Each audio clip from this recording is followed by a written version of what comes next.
سر سب سے پہلے تو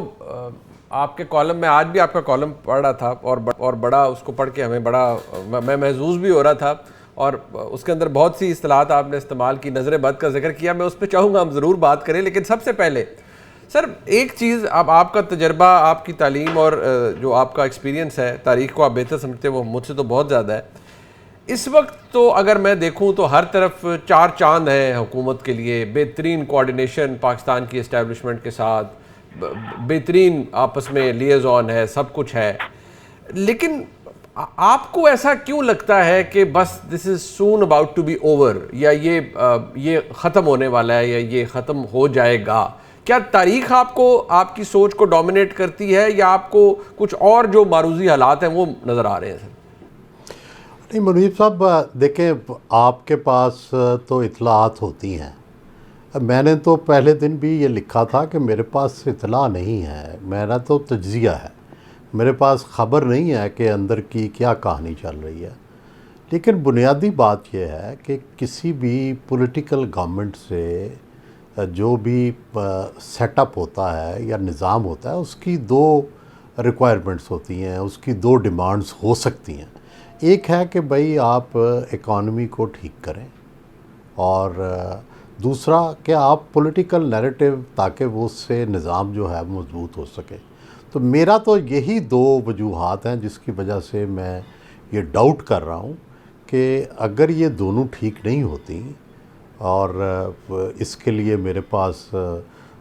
دفتر کے دفتر دلائل موجود ہیں اور ایویڈنس بھی کچھ موجود ہیں، تو یہ جس کی بنیاد پر یہ میں نے جسارت کی ہے کہ اس طرح عروج قائم نہیں رہ سکتا. زوال کا، اس طرح زوال کا سفر شروع ہو جاتا ہے. اور میں یہ سمجھتا ہوں کہ 5 سال کسی بھی پولیٹیکل گورنمنٹ کے لیے بہت ہوتے ہیں اپنے آپ کو اور عروج پہ لے کے جانے کے لیے. جو عروج جنگ سے ملا، یا جو پاک ایران صلح سے ملا، اس کے نتیجے میں جس طرح کی اکنامک یا پولیٹیکل چینجز آنی چاہیے تھی، وہ نظر نہیں آ رہی. اچھا سر، اگر اوور آل دیکھا جائے، مطلب وزارت خزانہ، آپ کو پتہ ہے، اگین آپ کو زیادہ پتہ ہے کہ وہ جناب محمد اورنگزیب صاحب کو سپورٹ اور جو بھی تھا وہ ظاہری بات ہے پاکستان کی مقتدرہ کا بھی ہے، سب کچھ ہے.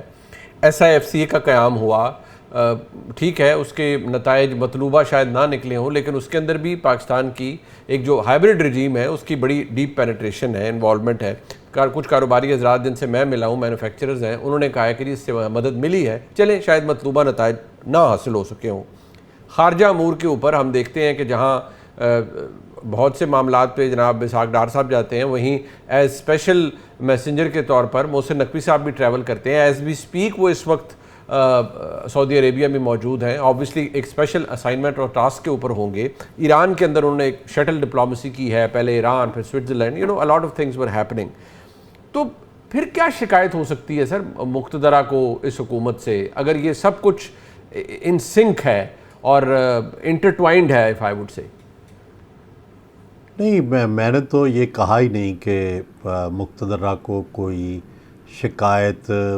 جو لبوں پہ آئی ہے یا اس کا کہیں اظہار ہوا ہے. یہ تو میں نے نہ کہیں کہا ہے اور نہ میں نے کوئی خود سنا ہے. لیکن میں یہ سمجھتا ہوں کہ دنیا میں زوال جس دن شروع ہوتا ہے اس دن نہیں پتہ چلتا. زوال کے اسباب ہوتے ہیں، تو جب تک اسباب نتائج تک لے کے جاتے ہیں. کبھی دنیا میں یہ تو نہیں ہوا کہ اسباب کے بغیر نتائج آ گئے ہوں.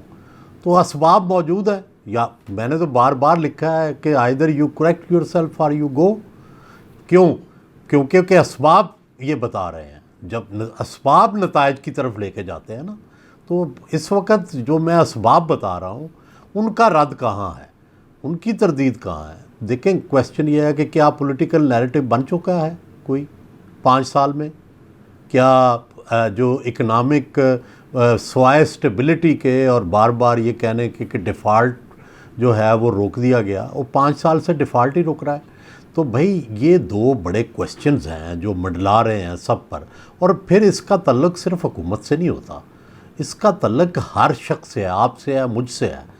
کہ اگر اکانومی ٹھہری ہوئی ہے، سٹیگننٹ ہے، انڈسٹری بند پڑی ہے، ٹھیک ہے، اب کیا نام ہے، پالیٹکس ہو نہیں رہی، پرائم منسٹر نے ایک بھی آج تک پبلک میٹنگ نہیں کی،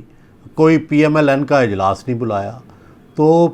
اس کا کیا مطلب ہے؟ جب آپ پالیٹکس بھی نہیں کر رہے، جس یعنی پیڑ کے سائے کے نیچے آپ پولیٹیکل عہدے لے کے بیٹھے ہیں سارے، وہ تو کر ہی نہیں رہے، ٹھیک ہے، اور اکانومی جو ہے وہ آگے چل نہیں رہی، تو پھر کس کو ذمہ دار ٹھہرایا جائے گا؟ آپ مجھے بتا دیں۔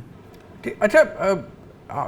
ایک یہ بھی چیز ہے سر کہ یہ ماضی میں آپ نے پھر آپ کتاب بھی لکھی، آپ کو بڑا اس وقت پریشر بھی ہوا اس کتاب کا جو ٹائٹل تھا اس کے اوپر بھی، جس میں آپ نے کہا یہ کمپنی نہیں چلے گی، وہ خان صاحب کا دور تھا، اس کے اوپر جو ٹائٹل پیج تھا اس کے اوپر بھی شاید پھر کچھ تھوڑی سی امینڈمنٹ بھی آپ کو کرنی پڑی، بٹ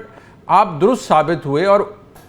جو گراؤنڈ ریالٹی تھی اس نے آپ کا جو تجزیہ تھا یا آپ کی اسیسمنٹ تھی اسے بالکل درست ثابت کر دیا تھا، اور تھنگس فیل اپارٹ، دوسرے سال کے اینڈ میں ہی اور تیسرے سال کے شروع میں ہی معاملات خراب ہونا شروع ہو گئے، اور جس طرح آپ نے کہا تھا کہ کمپنی نہیں چلے گی، کمپنی نہیں چلی۔ کیا اس وقت بھی جب آپ یہ کہہ رہے ہیں کہ پولیٹیکل نیریٹو آپ کہتے ہیں نہیں ہے، اکنامک نیریٹو یا اکنامک ٹرن اراؤنڈ نہیں ہے،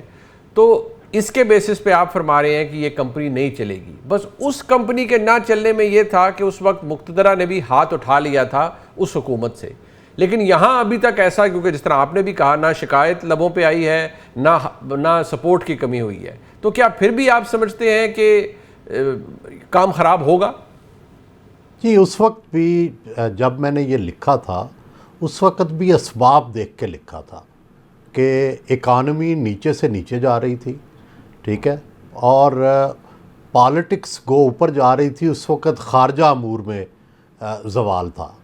تو جو دو بڑی اس وقت کی ریزنز تھیں، ایک تو ہر طرف خارجہ فرنٹ سے، کیا سعودیہ، کیا جو ہے امریکہ، کیا ہر طرف سے کوئی نہ کوئی پرابلم بڑھ رہا تھا، ٹھیک ہے، اور دوسری طرف ظاہر ہے اکانومی میں بھی کوئی میجر چینج نہیں آ رہی تھی، بلکہ ہم ڈپ کرتے جا رہے تھے، اور پھر بالآخر سب نے مانا کہ ہم ڈیفالٹ کی طرف جا رہے تھے۔ تو دیکھیں، ایک بات ہوتی ہے کہ واقعات سے کسی نتیجے کا اخذ کرنا، ٹھیک ہے، کہ لیٹ سے جنگ آزادی ہوئی ہے 1857 کی، تو ہم دیکھتے ہیں کہ بھئی فلاں جگہ بغاوت ہو گئی، فلاں جگہ بغاوت ہو گئی، تو اس کو ہم کہتے ہیں کہ بغاوت شروع ہو گئی۔ ایک ہوتا ہے کہ اس کے پیچھے اسباب کیا تھے، وہ جنگ تو بعد میں شروع ہوتی ہے نا،